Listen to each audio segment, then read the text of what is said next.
Hi, everyone. We're going to get started. How's the day going so far? We're doing all right? So That's good. wonderful. That was tepid applause. Thank you very much for the tepid applause. So my name is Elana Stein Hain, and I am the Director of Leadership Education at the Shalom Hartman Institute.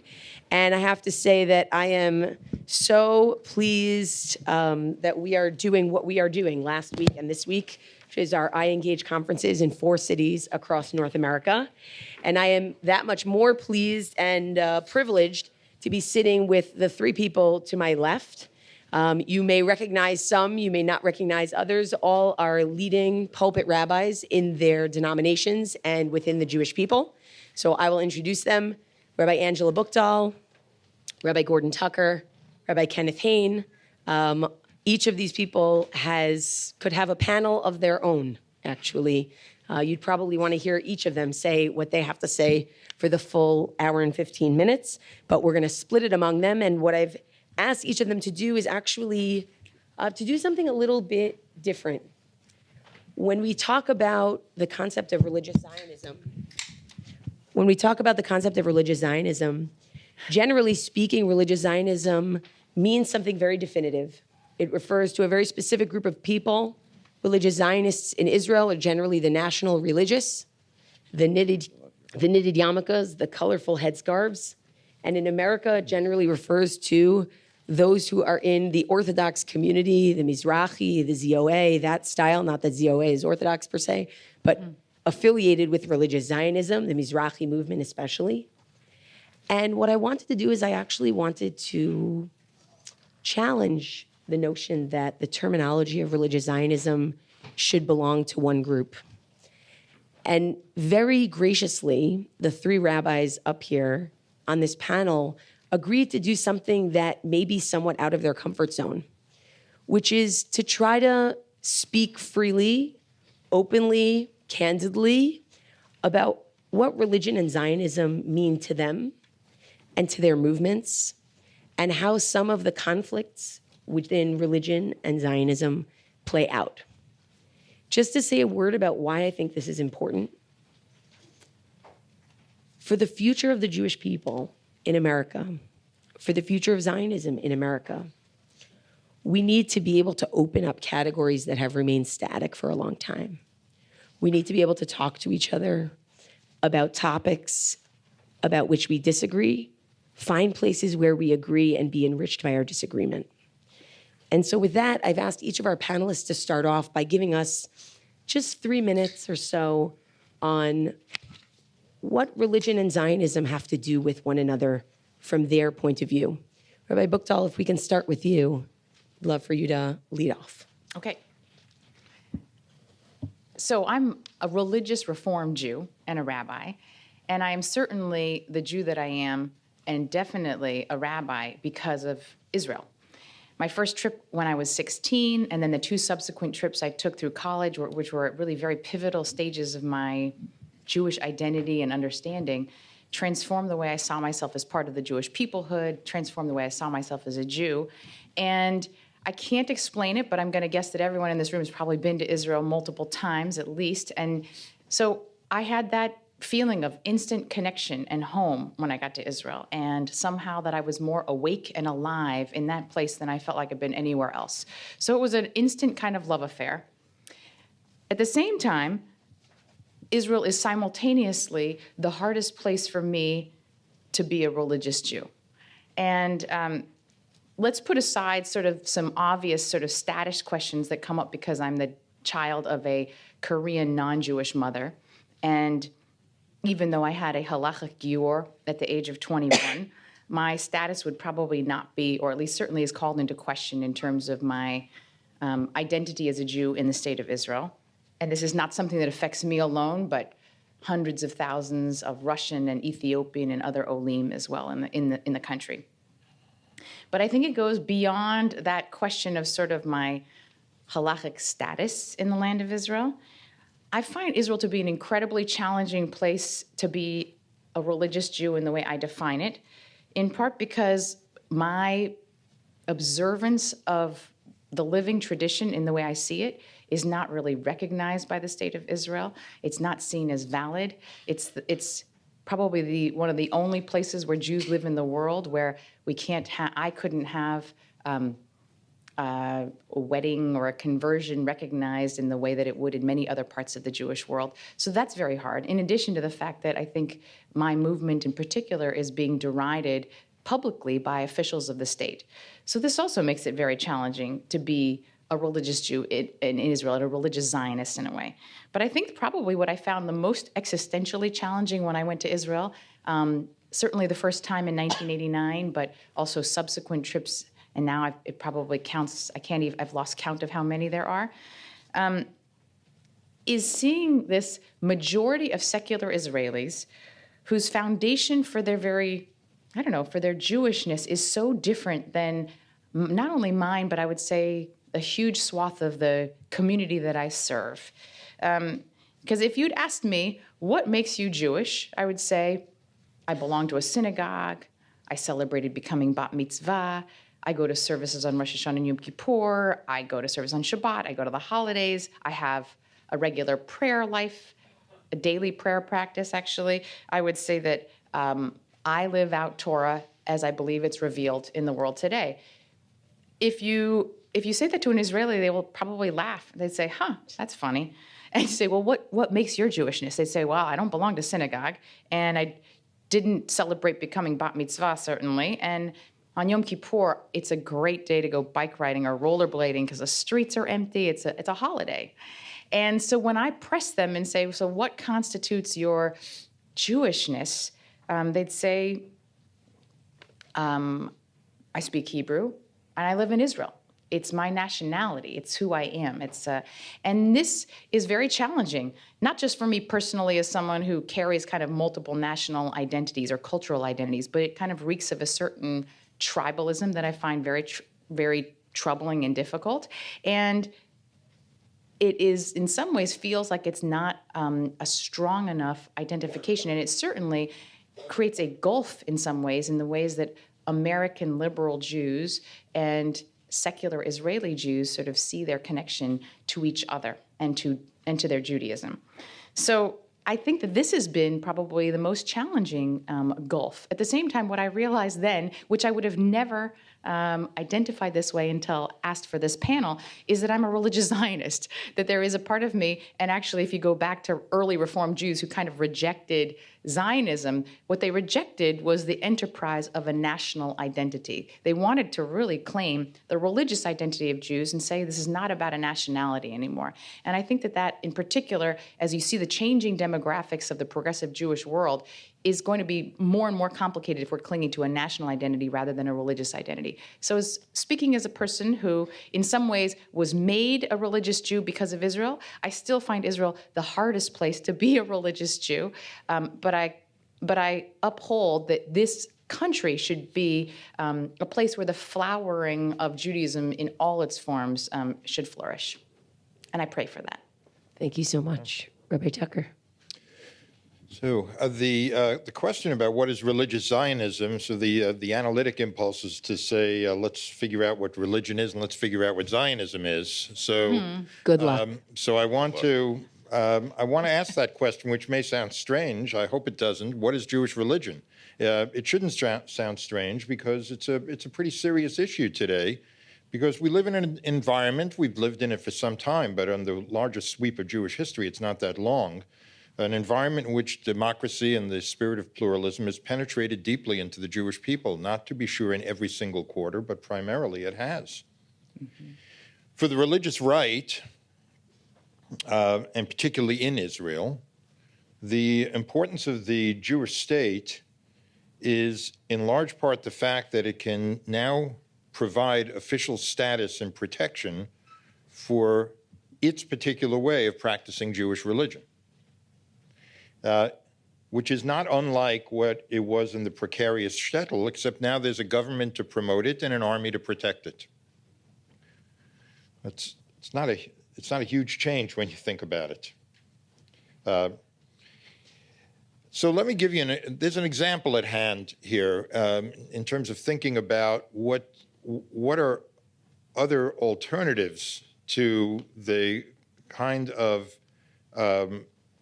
image of what there is to practice the Jewish religion that is the dominant one and the official one in Israel today. So some of you may have had occasion to read a book that came out a few years ago. It first came out in Hebrew. It was translated into English a year ago, called Melachim Gimel, and now it's translated into English as The Secret Book of Kings. Some will read it and say this is a really engaging historical novel. But what it is much more subversive than that. It is a rereading of the history of the early monarchy from the point of view of the Northern Kingdom. This is the point of view that never got written up, that got suppressed. What could that have been like? So it's fictional, to be sure, but it's highly relevant, and even more so today than it was, projected back on that time, because the resistance to the Davidic dynasty was in this telling about God wanting people to reach out to the divine from their own vines and fig trees, from their own life experiences, from their own tribes, from their own territories, and not necessarily through the centralizing, totalizing, pluralism suppressing, exalting of one form of religion. And whether it was Judean Davidic in old times or that of the Rabbanut or the religious political messianists today, that's a serious question. What are the ways in which Jewish religion can be pursued, even if some of those ways have been suppressed over the years, even if they haven't been written up and made official, that are coming out of the reality of our lives today as modern, democratic, pluralistic Jews? Zionism, I think, at its core, is about this, and Rabbi Buchdahl just said it very nicely. It's making it possible for Jews to give the fullest and most creative expression to the Jewish values and ideals that animate them. And because Israel is the place and Zionism is the ideology in which that diversification and flowering of Judaism can most fully take place, it's kind of tragic that that's exactly where it's not happening. And this has to do a great deal, I think, and it's certainly true in my movement, with the very dangerous estrangement of young and even not so young Jewish Americans from Israel. It's exacerbated by the fact that the Zionist vision of 100 Jewish flowers blooming is still unfulfilled. And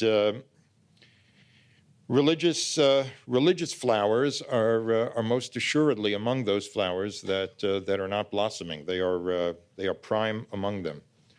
An interesting thing to note, by the way, is that religious principles, when people think about Israel, are quite prominent. So let me give you another example. One of the things that the late Shimon Peres said was that the Jewish people were not born to rule another people. From the very first day, we are against slaves and masters. If you paid attention to the Torah reading a couple of days ago, it's Ki li b'nei Yisrael avadim, avadaihem. They are not to be, as the Talmud says, avadim la'avadim. People are not supposed to be servants or slaves to other human beings who are themselves servants of God. This is one of the prime religious principles of our tradition. And Peres, who was not a religious man, was in a way referring to that and drawing on that. And a lot of our young people sense that. They sense that even though the assertion of our rights and our sovereignty may compromise those of others, and sometimes you can't avoid that, what you must not avoid is assuming a certain level of responsibility for it. You know, there are two meanings of the word responsible. Responsible may mean that I am criminally responsible for something. I deliberately did something I shouldn't have done to you. But responsible can also mean, by virtue of my doing legitimately what I have to do to survive, it has compromised you, and I have to take cognizance of that and recognize that it is a moral problem. That's why we take wine out of our cup on the second cup of the Seder, is to do that. These are all religious acts. These are religious principles. And I think it accounts for the fact that something that maybe you don't see, although Rabbi Hain can talk about this, you may not see this so much in the Orthodox community, but in my community, it is generally the case that the more observant people are, the more liberal their Zionism is. Interesting. Because they're taking those religious principles very seriously. Wow. The hardest edged hawks on Israel primarily don't come to shul. Wow. Thank you very much, Rabbi Hain. And it's not because of the rabbi. No, maybe it is. If they listen to you, Actually, they- it probably they- is they now that you change their think of it, minds. because they know what they're going to hear from me. Right. Thank you. I'm honored to be here and a big fan of both of my colleagues. So I would simply put out where I come to this. I come to this probably beginning when I was 9 years old, sent by my parents from a small town in Virginia to Camp Moshava in Gillette, Pennsylvania. I got there late. Everyone slept in tents. And I got the last bed in the last tent. And of course, over my head was a hole in the tent. And the first night there, it rained. Already I felt the tension between my commitment to this experience, to my wanting to be there, knowing that it was for my good that my parents had sent me there, for my religious growth. But if this is what Zionism is, I'm out of here. I think religious Zionism, a little bit like a lot of things in life, is in a certain sense a contradiction in terms, in many ways, like Long Island Expressway. It's similar. It's my world. It's just on it yesterday. Or Bankers Trust. Also. Religion and Zionism, in a sense, it's I wouldn't say it's toxic, but it's so fraught with tension. What does it mean to include religion in a modern state?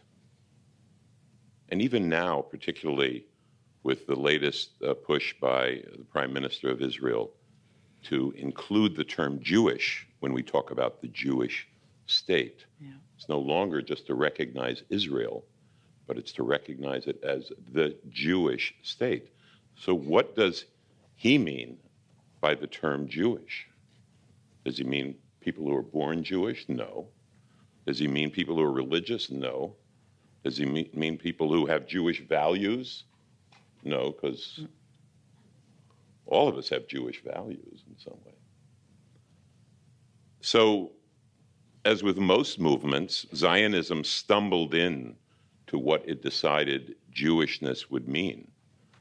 When Ben-Gurion made the deal with the religious elements early on and decided that there would be 4 laws that would govern the Jewish component of the state of Israel. What were the 4 laws?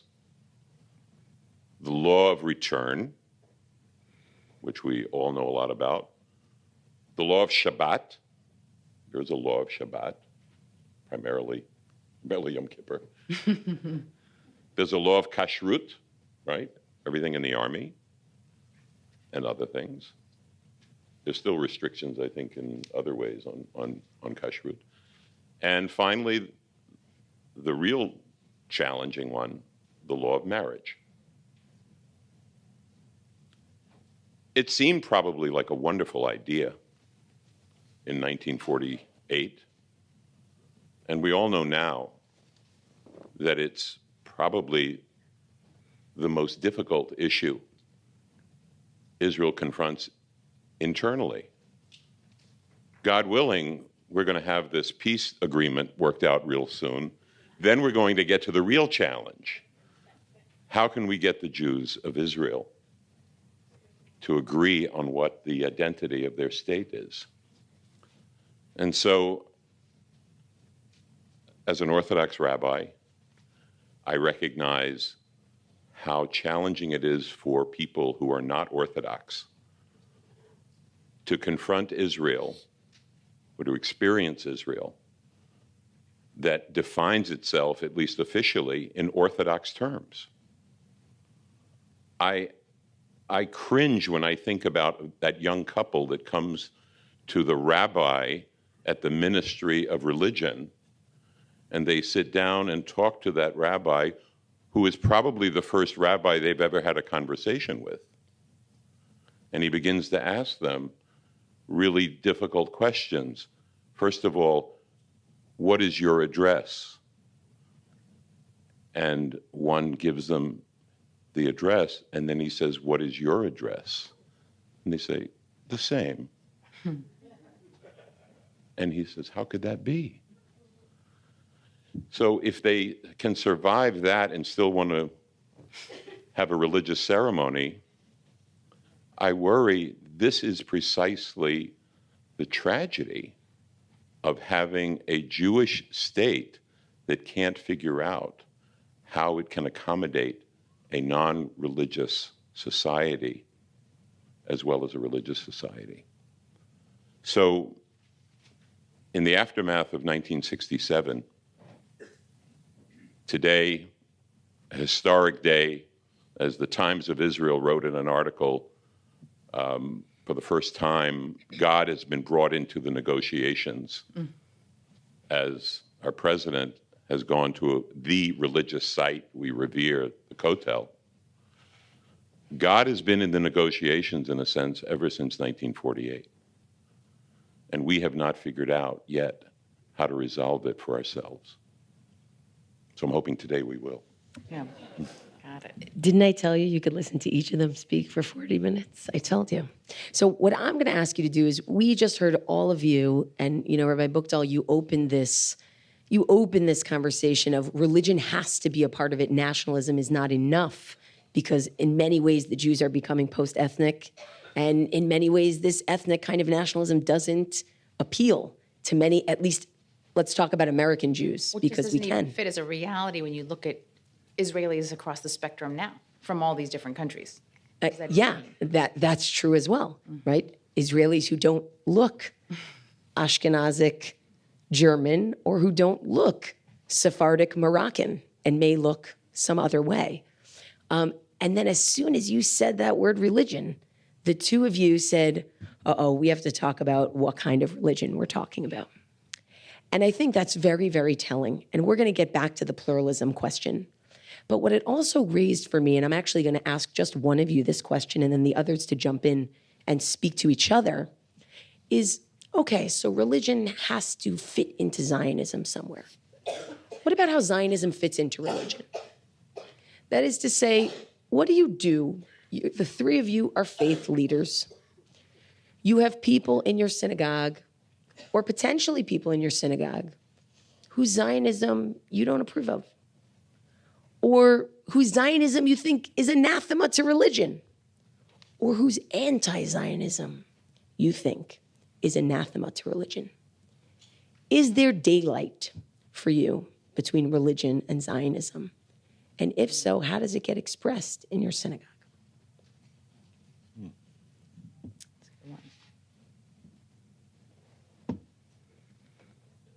Just two of you gang up on one, yes, and that person will have to answer. Well, let me just start. Yep. I think in a way, it's to me the answer is plain. I mean, there is daylight. I mean, there are people who are we can't deny what people say about themselves, that they are believing, practicing Jews, and that Zionism plays little role in it. So clearly, it's possible to be one without the other. If that's what we mean by daylight, then I think it's it's like that old joke. Do you believe in capital punishment? Yeah, it's done all the time. That's just as there's certainly Jews whose Zionism is their religion, and their relationship is primarily through Israel, and very little to do with other religious views. What I think is to me.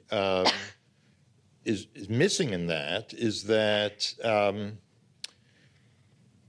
if you care enough about a whole set of principles that are guiding your life, it seems to me that there is an extra measure of fulfillment in that, in being able to actually live by those out of a certain kind of sovereign power. And that is something that cannot be done and has not been done for 2,000 years, except in, very localized autonomous enclaves in the diaspora. But this is the great test. Most of the Americans that I have known in my life who have made Aliyah primarily for some variation of that reason.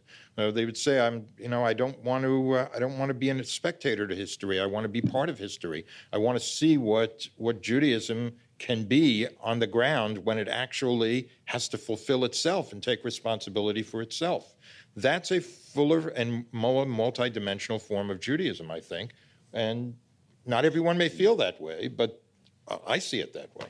Yeah, I think, I mentioned before the law of return, the Chok HaShvut, from a I believe an Orthodox perspective, except for perhaps anti-Zionist elements of Orthodoxy, who in a certain sense aren't really anti-Zionist. They believe in a Zionism, just not yet. Okay. The question is not so much the law of return, but the claim that Israel has on your return. Meaning, I believe a religious Jew should feel that there's an obligation of return. Whether or not I act on it is something else. But I have to feel, and I think Jews have felt this for at least 2,000 years when they pray every day, which essentially prays for that. When you say Birkat Hamazon more than once a day, when you're reading about, praying about, thank you, God, for giving me this food, and then thank you, God, for giving me this land, and then thank you, God, for giving me Jerusalem. It's virtually in the bread you're eating, that claim on me. So I may not get there, and I may say, listen, I'd love to move to Israel, and all of that. But that sense of obligation, I think, from a religious perspective, should never be eliminated. It may be ignored, it may be deferred, it may be rejected, but it's there. And I think historically that's how Jews have felt. From a very practical point, this is a beautiful, beautiful, challenging notion there. Thank you. I think from a very practical point, I feel like when people experience Israel and their Zionism pulls them there to experience it in some reality, it changes their religiousness as Jews in my community. And I think it's very interesting to see, in particular, our young people who've gone on birthright trips. It doesn't always necessarily make them feel closer to Israel. It guarantees. It makes them feel more connected to Judaism, however, which is very interesting. So I don't know that that's the goal, but that's the experience of the kids as they come back.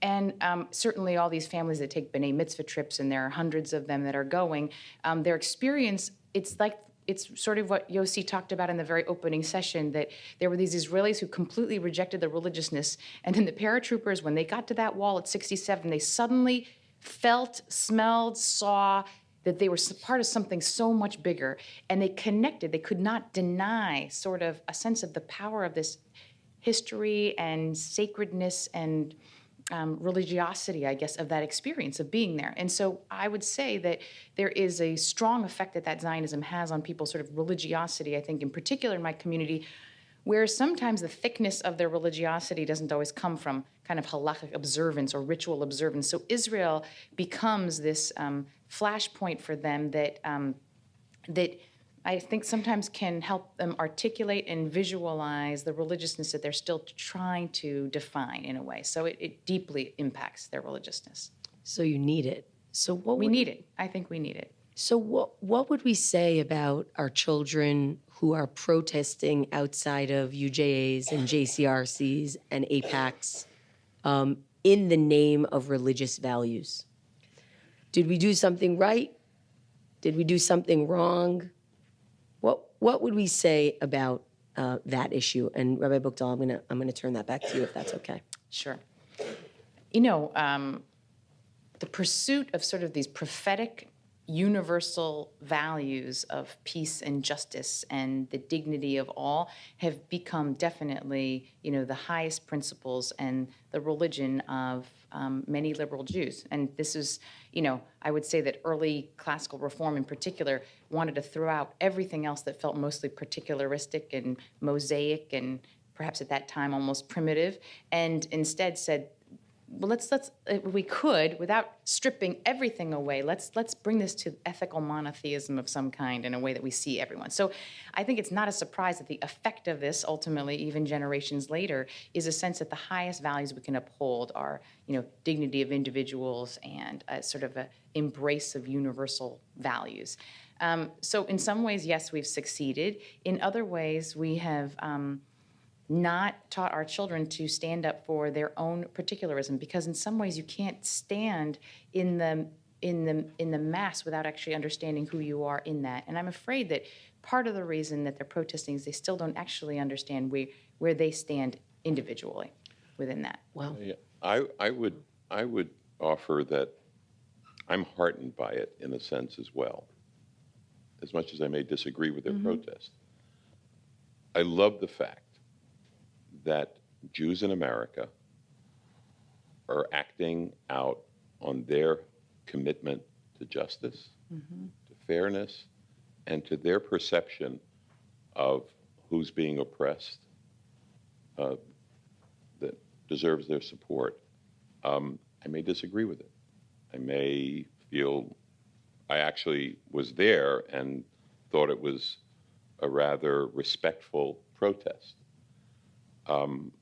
And I don't think we should be frightened by it at all. I think that too is a demonstration of Jewish commitment to the values that we all hold dear. My fear is that arrogance of power may feel threatened by it and reject it out of hand and not, rather than bring them closer, which is the same feeling I have with regard to the religious establishment in Israel as well, to the extent that they've been given a lot of power. And this is being recorded? It's even being live streamed. Okay. You're getting emails right now. Exactly, thank you. You're getting emails Already right now. past the threshold, I think. Full disclosure, I did offer the panelists for this to be off the record, and then we got here and we were told it's being live streamed. So welcome to Hartman, where we tell you one thing and we do another. So yes. No, I have no problem saying publicly that the Orthodox establishment, particularly the Rabbinate, has morphed over time from being a very Zionistic Rabbinate to what happens very often when people are blessed with the ultimate Chinese curse that their dreams come true. And they now have enormous power, and they're exercising it, which means that many religious Zionists across even the Orthodox Rabbinate are not necessarily regarded as being legitimate. Yeah.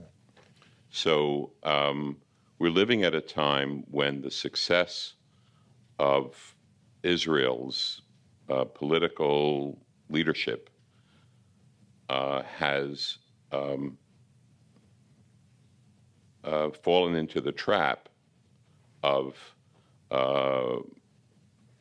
in order to maintain themselves politically, have aligned themselves with elements in the Orthodox world that simply not only don't have an appreciation of a modern Orthodox approach, but don't really regard it as legitimate.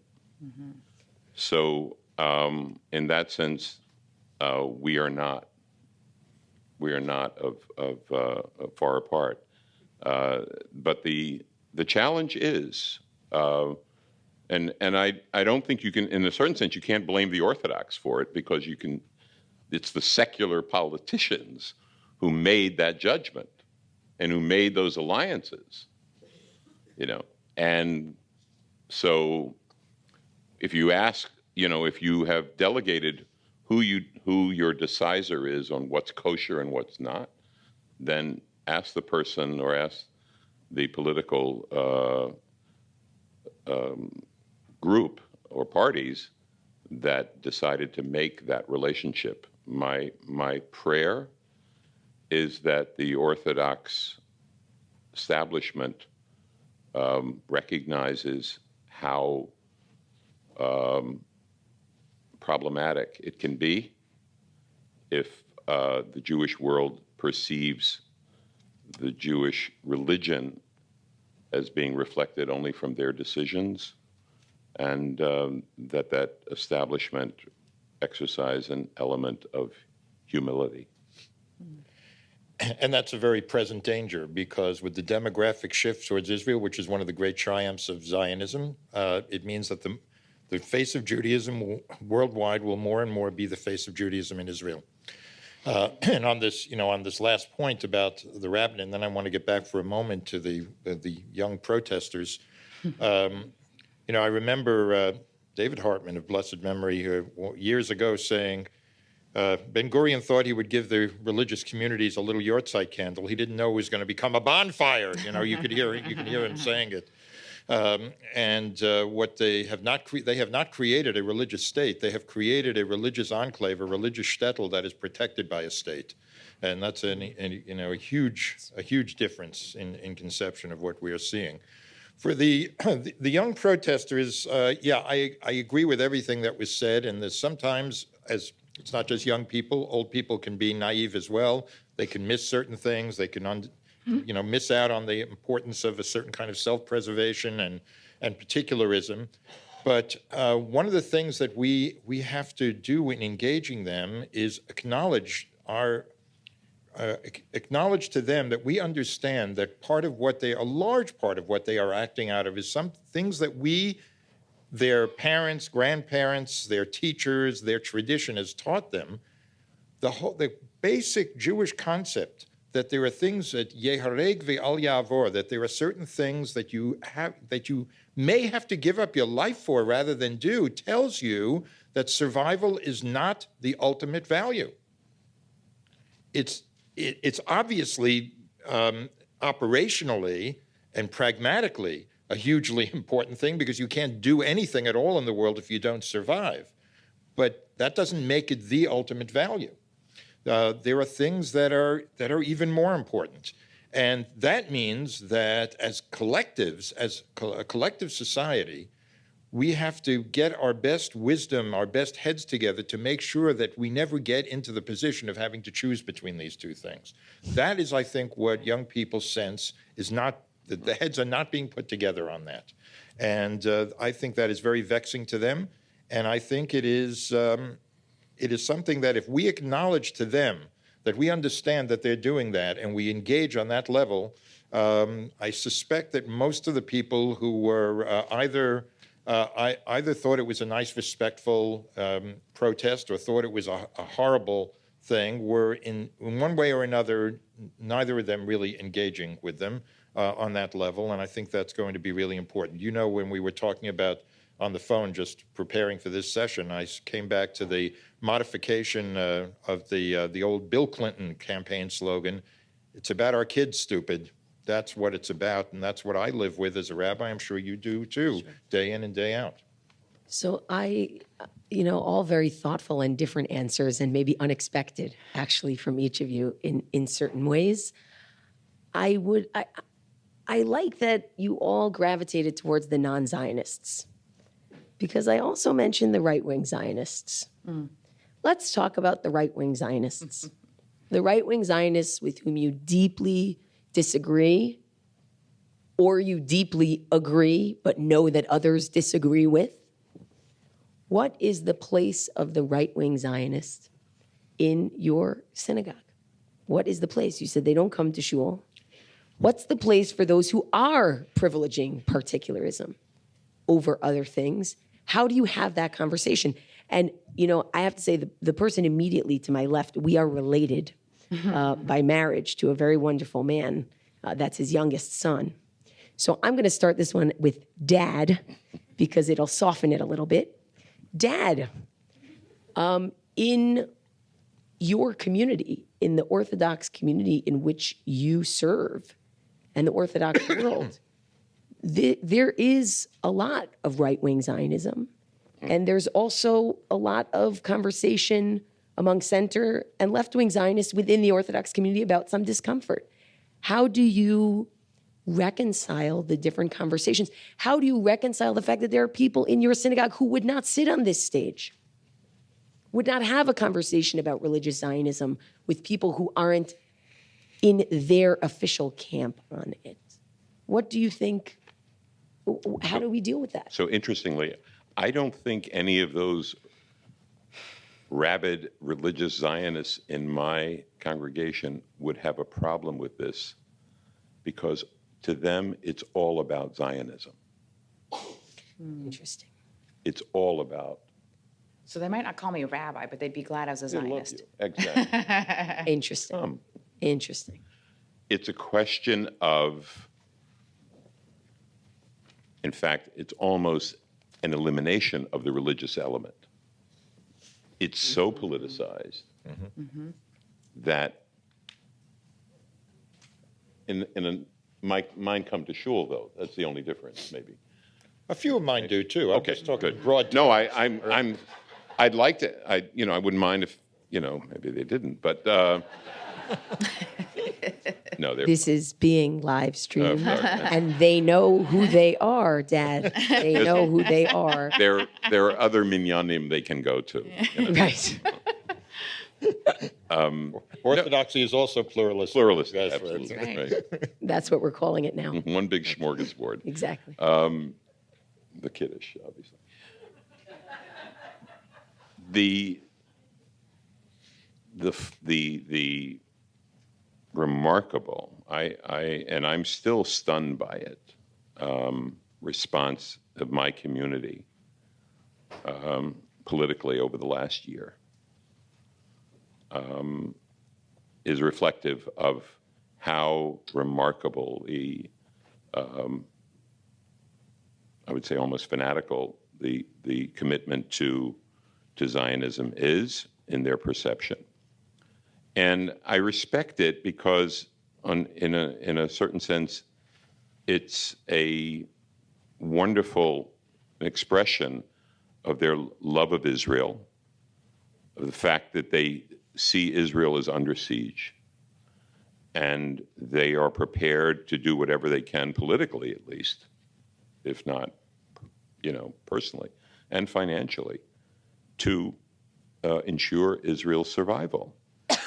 So I recognize that I live in a community that 75% of my community voted for Donald Trump. And I also recognize that I publicly expressed my view for the other candidate. And I was, whatever was said behind my back may have been true, but I do know that many, many young people in my community communicated to me that they were very heartened by the fact that I was expressing support for the other candidate, knowing my commitment to Israel, knowing my commitment to religious Zionism. So I feel like we are living in a very polarized time, clearly. I can only continue to work to try to bring and hold us together, at least in my little part of the world. But it's a real challenge. I'm seeing an alignment. I think we're all seeing, obviously, an alignment of kind of right-wing, left-wing on Israel with party lines in a way that was really not as evident, I would say, even 5 years ago, certainly 15 or 20 years ago, where I think that it wasn't so clearly kind of along those lines. I have a diverse community. I would say we probably didn't have a lot of Trump supporters, but I have a lot of diehard Republicans in my congregation, which is unusual for a Reform synagogue, I think, in Manhattan. And I have a good number of, I don't know if I'd call, I don't know that these labels work so well, but I have some of my most vocal, very right-wing on Israel congregants. I think if you're a right-wing Reform Jew, you have a mentality that we are constantly being besieged, is sort of, I would say, the feeling. And so there's a sense of constant protection and attack. And so I would say one of the things that's been very challenging for me is that it's not just that we need to protect Israel, but we can't, as a synagogue, support the Women's March because it's an anti-Semitic march. Because Linda Sarsour is a leader, even if it has literally nothing to do with Israel. So there's a kind of a bunker mentality that is found, and and also I think that as is happening across political lines in all of America, we're reading different publications. So if you're getting most of your news from I'm not even sure I'm pronouncing it right, Allgemeiner, or like Commentary, or other more to the right kinds of publications, the kinds of things you're seeing in the hysteria that's kind of being whipped up, as well as what's happening on the left as well, certainly in certain publications, and what people are kind of reading, has created a real sense of a demonization on both sides, obviously. So I guess in terms of the answer to this, and I think the original question was, how do they fit in, or how am I dealing with this? Yeah, it's sort of what's really underlying my question is, how do we get the anti-Zionists and the right-wing Zionists and the centrist Zionists in a room together? Do you think they should be in a room together? The way that Rabbi Tucker put it earlier is this notion of, well, one of Judaism's greatest values is that survival is not the only thing. It's not just about survivalism. But there are a lot of Jews out there who are saying, actually, survivalism is a religious value. And what I'm wondering is, where's the conversation between these different camps? And do you think it's worth anything? Do you think we need it? So I absolutely think that we do. And I'll just end there by saying that one of the things that I think is most important for us to do, especially in synagogue life, and especially in a community that has diverse, and I think all three of our communities and many have really diverse views, certainly on Israel. One of the most important things we can do is get people to have these conversations together. And so this spring, we did a whole series of conversations, and Yehuda Kurtzer was one of our speakers, and he came with Rabia Chaudhry to talk about Muslim Jewish relationships. But it wasn't just about that. It was about, how do we actually get in the room and have these conversations that are hard? How do we exercise those muscles? Because it's not just for the sake of what we're doing with Israel. It's actually on all sorts of topics that are happening today. And but Israel, I think, is a victim of this in particular, because it becomes kind of the lightning rod. Yeah. Look, I want to clarify, I did not say that survival is not a religious value. I said it's not the ultimate religious value, and I think that is a core thing in Judaism. It becomes complicated when it's blown up to the communal level. Yoram Chazoni wrote about this years ago in his very interesting exegesis on the Book of Esther, and he talked about it at the end, and which is what I was referring to obliquely when I said this is what makes it so urgent when it comes to the national communal level about how are we going to survive it as a nation, that wise and moral leaders of the nation have to anticipate these things and make sure that Hobson's choice never is presented to us. And that's one of the things that I think vexes young people when they see the same mistakes being made over and over again that lead to the same war being replayed in Gaza every 2 years. You need different kinds of creative thinking to be able to avoid that. The other thing I want to say is that you asked what role the right-wing Zionism can have. They have a role to play, obviously. They have an ideology. Mm-hmm. It is based in Jewish history. It is based in Jewish sources. I think I have things to learn from them. I would like them to think that they have things to learn from me. I think while it is true that there's nastiness on both sides, and you talk about the compartments that we fall into in terms of getting our news and the bubbles that we live in, All of that is true, but there is one important asymmetry that I cannot get away from, and I think it affects us here in the United States as well, but it certainly is true in Israel with Zionism. The right generally allows itself to do something that the left doesn't go as far in, and that is to suggest or insinuate or even outright accuse the people on the other side of being wolves in sheep clothing who really actually want Israel to fail and be destroyed. The left doesn't say that about the right. They may say all sorts of nasty things about them. They may call them fascists. They may do all sorts of things that are uncivil and uncalled for, but they generally do not say, you, Avigdor Lieberman, or whoever it is, really want Israel to be destroyed, and that's why you're pursuing these policies. The right allows itself to do that and indulges in that all the time, and they do it here in the United States as well, and I think that asymmetry should not be forgotten. So I totally endorse that rejection of hyperbolic language, but I think we have to recognize there are two very different experiences going on between American Jewish youth and Israeli youth. Thank God I have 8 grandchildren living in Israel, 2 in the army. They're female. It's not about being right-wing. It is about, this is my country. This requires military. This requires a serious confrontation with those who wish to destroy us. I don't think that's a right-wing statement or a left-wing statement. Totally not. It's reality. Yeah.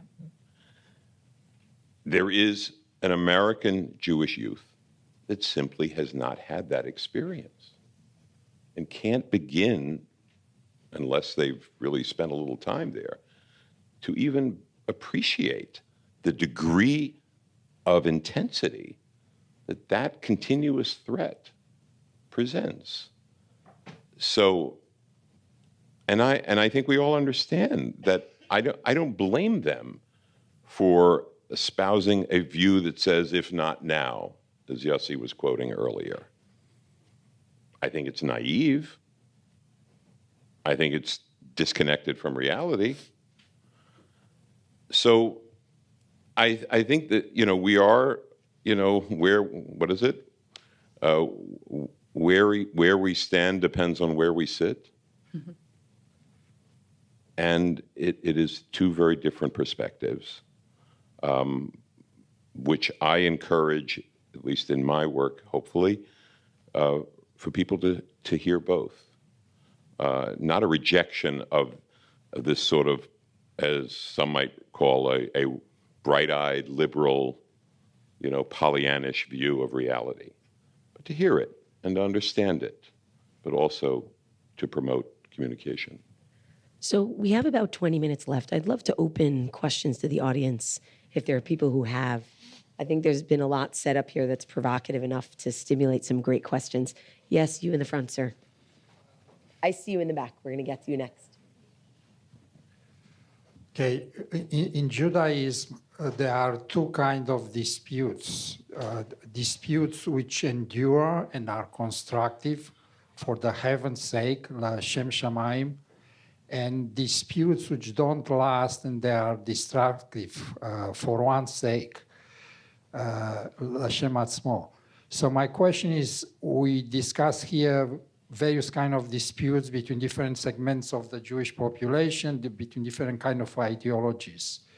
Could you summarize which dispute you think make the Jewish people stronger and which make us weaker? Wow, that's a great question. Got an hour? In this context. Well, let's start on the on kind of the shot level here. You make reference clearly to a passage in Pirkei Avot that compares the controversies of Hillel and Shammai to the controversy of Korach. Interestingly, it doesn't say Korach and Moshe, it says Korach and his cohorts, so it seems to be an internal thing.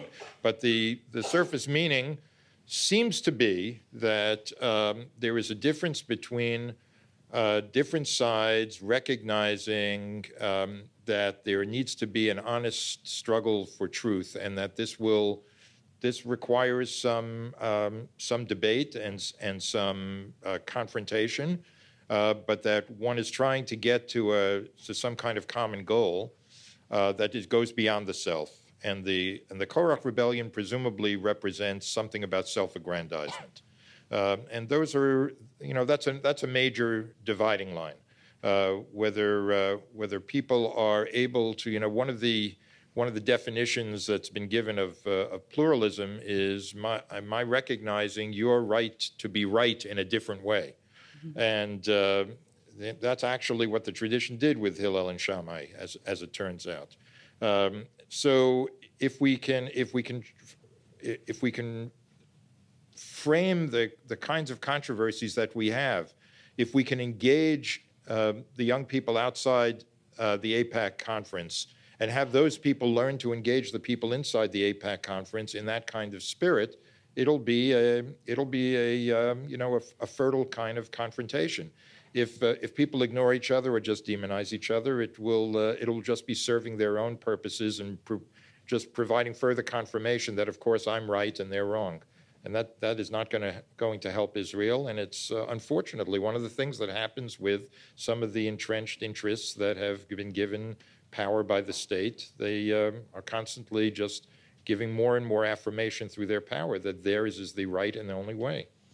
In the interest of trying to get Yep. a number of questions on the floor, so long as you think he spoke pretty well, we're okay.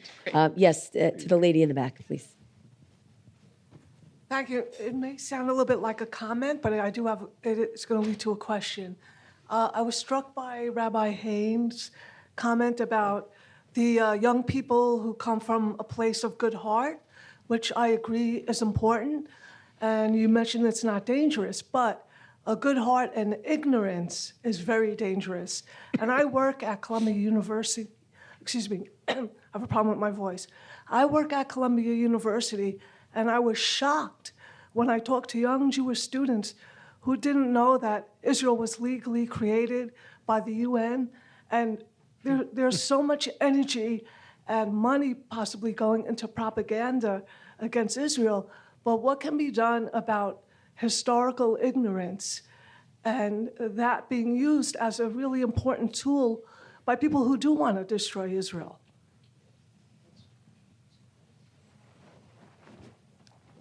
I think all of us sitting up here, probably everybody else as well, you've hit on what is a huge ongoing challenge for the Jewish community in America, namely the lack of knowledge, not only about Israel, but about their own Jewishness.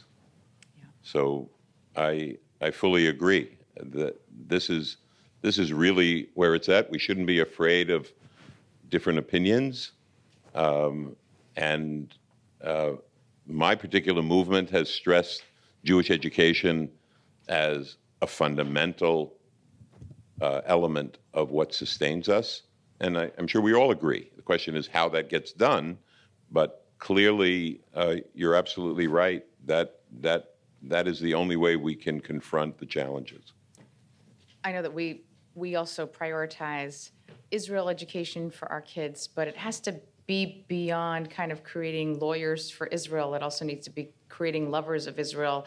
And so we're trying to do that on a lot of different levels, which is beyond just talking about the facts. It is very complicated, but you can Google a lot of things and learn some of the facts, and it's too bad that they're not even doing some of that very basic learning.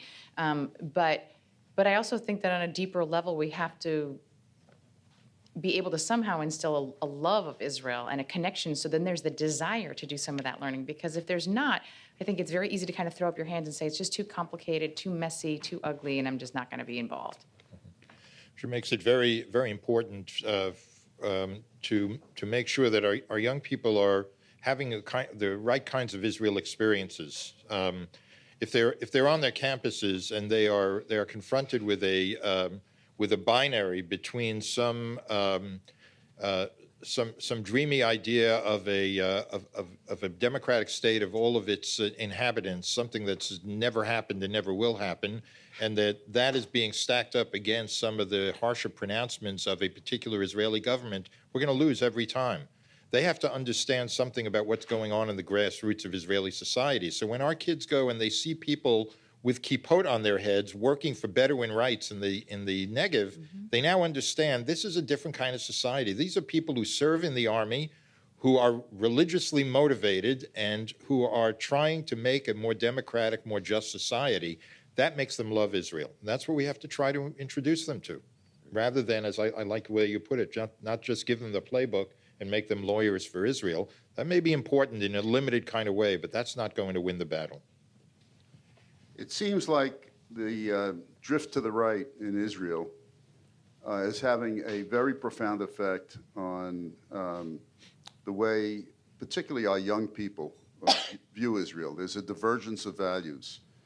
And my question is, do you think that each of your rabbinic movements are doing all that you can to convey to the Israelis, to your counterparts in Israel, to contacts that you have in Israel, just how dangerous, from a long-term perspective, this increasing divergence is, and how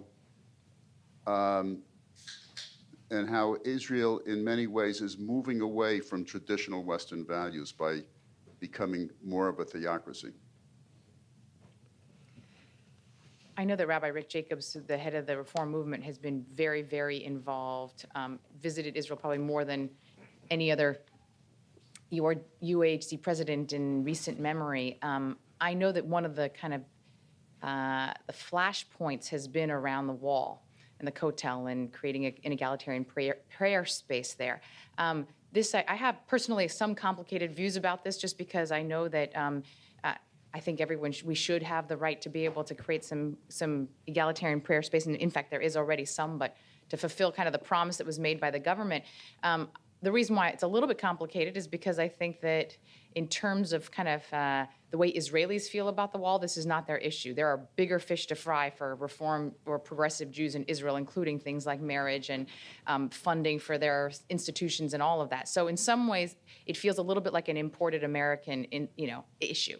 But that being said, I think that it is an important symbol. And I think it's an important statement. And I think what is being communicated through the fight for the women's prayer space or an egalitarian prayer space at the wall are exactly these issues of the fact that you have to know that this is meaningful, that Israel has to be a home for all Jews. This is a symbol of what that is for all of us. And I think that is where this is being played out in a way, that symbolism matters.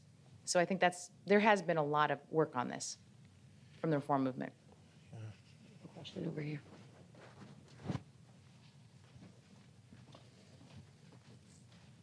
Thank you. A question about concern about Jewish survival. And of course, the 20th century origin of that concern is there was a Holocaust. Okay? And our society has two types of people: those who are Holocaust survivors, perhaps children of Holocaust survivors, or who knew well people who were involved in the Holocaust, and the rest of us. And the rest of us are a larger and larger and larger fraction of the total Jewish population. And I wonder what will happen to Jewish commitment, et cetera, particularly around issues like doing things because you want to sustain Jewish survival when there are no more Holocaust survivors or no more personal experience of the Holocaust. I'm not saying that's a bad thing, but I think it's a thing we have to anticipate.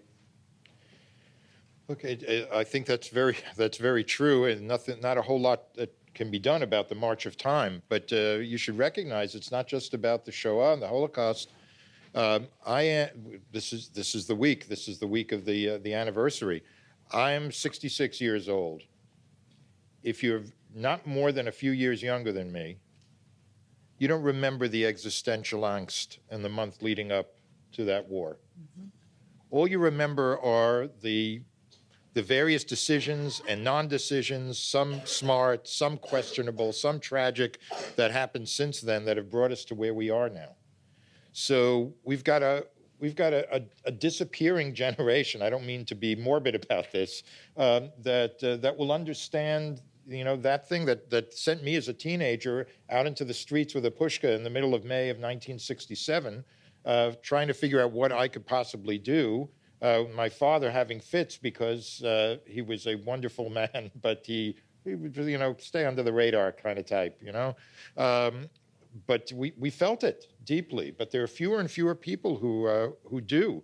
And I don't know exactly how you fill that in. How do you can fill in knowledge. It's very hard to fill in existential experiences.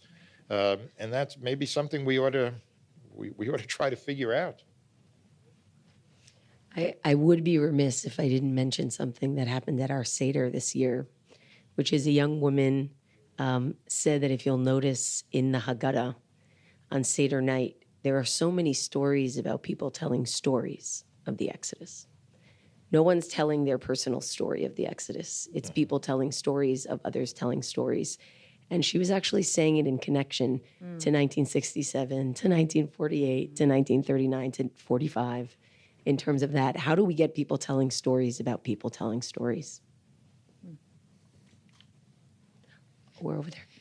Rabbi Lewis. Rabbi Buchdahl, you opened with relaying to us a sort of typical conversation, perhaps between a secular Israeli and an American Jew in Israel. And I just wanted to push a little bit further and ask you, the three of you, to comment on a phenomenon that I've encountered in my relationships with people who live in Israel, particularly those who have made Aliyah and who find themselves, after a certain number of years, in a loosening relationship with their religious observance.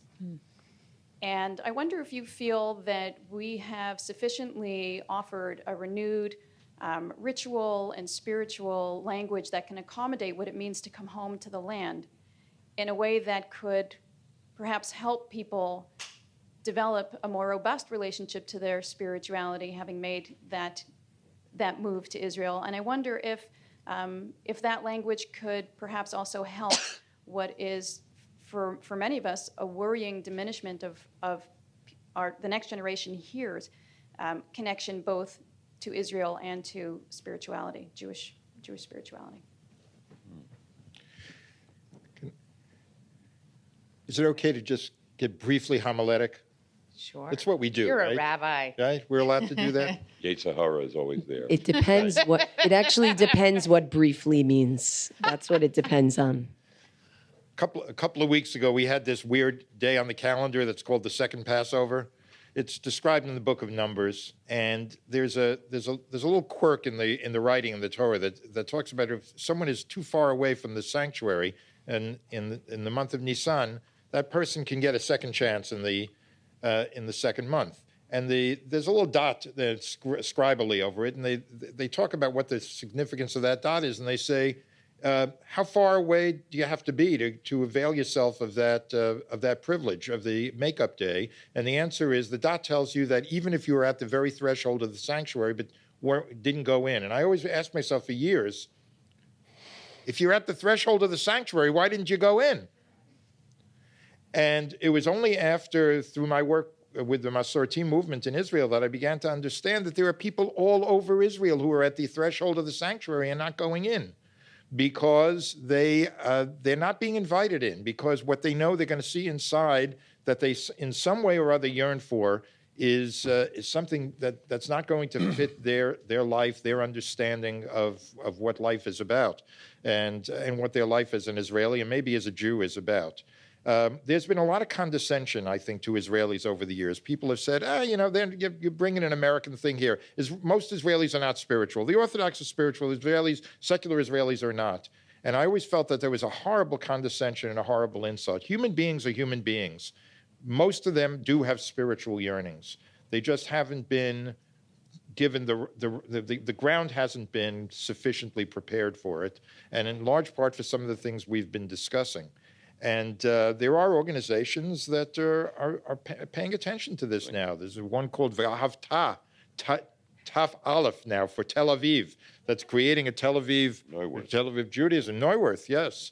And obviously the Reform, the Masorti movements, and many elements of the modern Orthodox, Kilat Zion in Jerusalem. My colleague Rabbi Tamari Lat Applebaum. These are beginning to touch people, and I think it's not a lost cause at all. There are ways of bringing this kind of sense of connection to religion and to God to people who have come home as well, or for whom it's always been their home?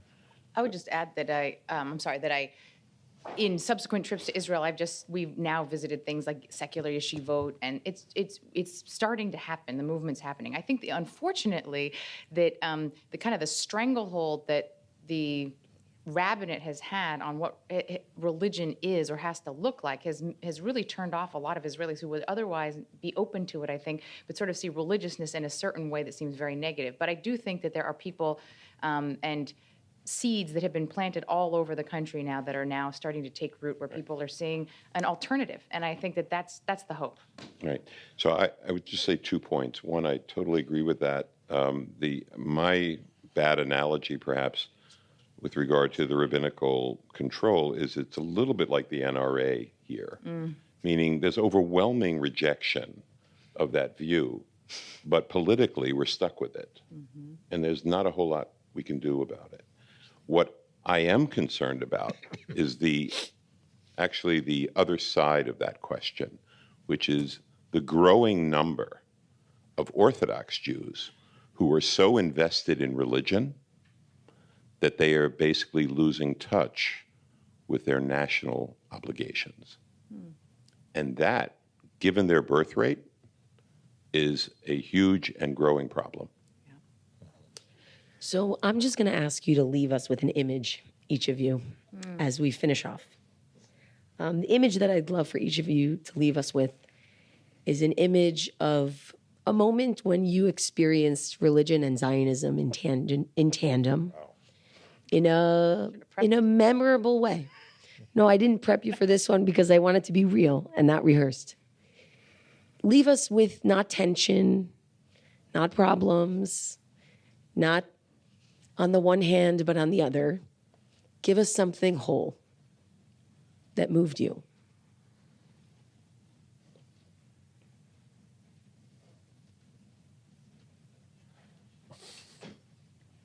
Thank you very much, everybody. This is Jay?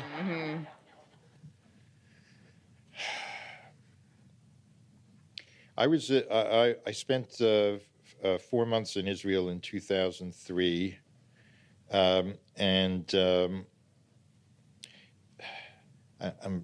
retrieving some of these memories. I was living in Tel Aviv, and right over Mike's place.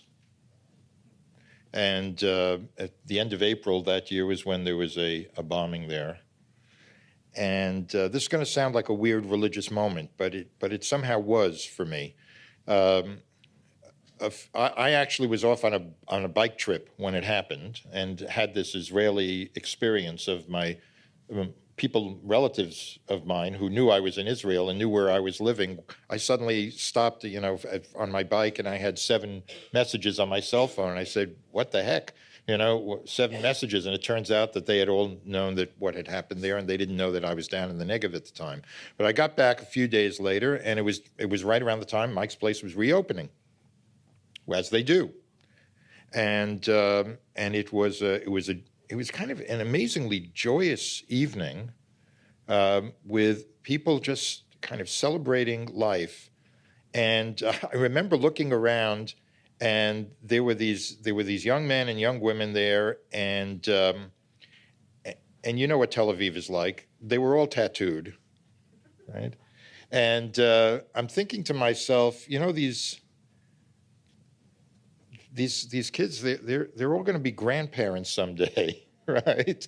And they're going to have been through an army, and they're going to have built a state, and they're going to have reasserted the pulsation of life in the face of all of these threats, and not giving up on that joy of living and living where they are, and not thinking of leaving. And that somehow these tattooed grandfathers and grandmothers are going to be some kind of salvation of the Jewish people. And it seemed totally bizarre to me at the time, but there was something very inspiring about it. Beautiful. Right? Thank you. My year that I lived in Israel for rabbinical school, was 1995, and I lived like right in downtown Jerusalem, and we had 2 bus bombings that happened in within a short span of each other, both close enough to my apartment that I could hear the bomb and feel them, and then the subsequent ambulances. One of them killed someone that an American who I'd been in Hebrew class with in college. And so it really hit very close to home. And then Rabin was assassinated that year as well. It got to a point where many members of my class were thinking, should we still be here? And we were getting pressure from families at home saying, you should come home. I remember that there were many makeshift memorials that were put up to Rabin in many different places. And I went to one the night of his funeral, and remember just watching that funeral, and then there was a kind of a makeshift, like lots and lots of yahrzeit candles all around, pictures, all sorts of things, and just a mix of a huge swath of Israelis, clearly secular, some with kippot, many without, and people sang, and then we said Kaddish. And I just remember that was a moment for me that felt like I knew that I needed to stay. No matter what was going on, I never felt more connected to Israel than in that moment for some reason. And it was a mixture of, I don't know, all of it, religious, national, Jewish values, Jewish shame, and then also hopefulness and pride, even in all of it. So that was for me a very powerful moment. So I'll try to get through this. Last summer, in the hills overlooking Yerushalayim, my granddaughter got married to a young man who she had met in the army, in Israeli intelligence. That's actually a statement that actually is sort of a doubling of the same word.